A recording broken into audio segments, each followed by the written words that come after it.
یہ تو سابقہ باب کا کچھ بقیہ تتمہ تھا۔ آج کا جو باب ہم نے ابھی پڑھا وہ ہے امام کے پیچھے مقتدیوں کو قرآن کریم کی قرأت کرنا چاہیے یا نہیں کرنا چاہیے۔ اس کے بارے میں قدیم ہی سے صحابہ اکرام رضی اللہ تعالی عنہم اجمعین کے زمانے سے اختلاف رہا ہے۔ تو یہ اختلاف بہت پرانا ہے۔ اس بارے میں صحابہ، تابعین، علماء اور فقہا کے درمیان میں 3 گروپ بنے۔ پہلا جو گروپ ہے وہ اس طرف گیا ہے کہ نماز میں جب ہم امام کے پیچھے نماز پڑھ رہے ہوں تو مقتدی کو کچھ بھی قراءت نہیں کرنا چاہیے، کچھ بھی قرآن نہیں پڑھنا چاہیے، نہ سورہ فاتحہ نہ ضم سورہ، چاہے وہ نماز جہری ہو، زور سے جس میں امام قراءت کرتا ہو وہ نماز ہو، چاہے وہ سری ہو، یعنی جس نماز میں امام قراءت آہستہ سے کرتا ہو، جیسے ظہر اور عصر میں امام آہستہ سے قراءت کرتا ہے تو اس وقت بھی پیچھے پڑھنے والوں کو نہ سورہ فاتحہ پڑھنے کی ضرورت ہے، نہ ہی اس کے بعد کا کوئی ضم سورہ تلاوت کرنے کی ضرورت ہے۔ ایک صحابہ، تابعین اور علماء امت کا ایک طبقہ اس طرف گیا ہے۔ دوسرا طبقہ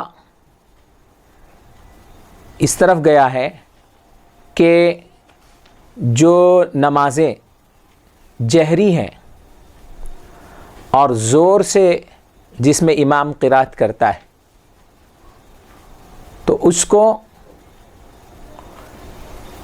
ایسی نمازوں میں پیچھے پڑھنے والے جو مقتدی رہتے ہیں ان کو بند کر دینا چاہیے قراءت۔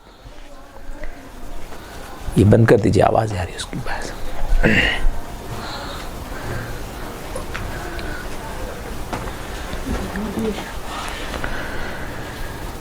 دوسرا مسئلہ یہ ہے کہ اگر علماء کا اور ایک طبقہ جو دوسری طرف گیا ہے اس طبقے کا یہ خیال ہے کہ نماز میں جب امام کے پیچھے مقتدی نماز پڑھ رہے ہوں تو ان کو صرف جہری نماز اگر ہے تو خاموش سننا چاہیے، نہ سورہ فاتحہ پڑھنے کی ضرورت ہے نہ ضم سورہ پڑھنے کی ضرورت ہے۔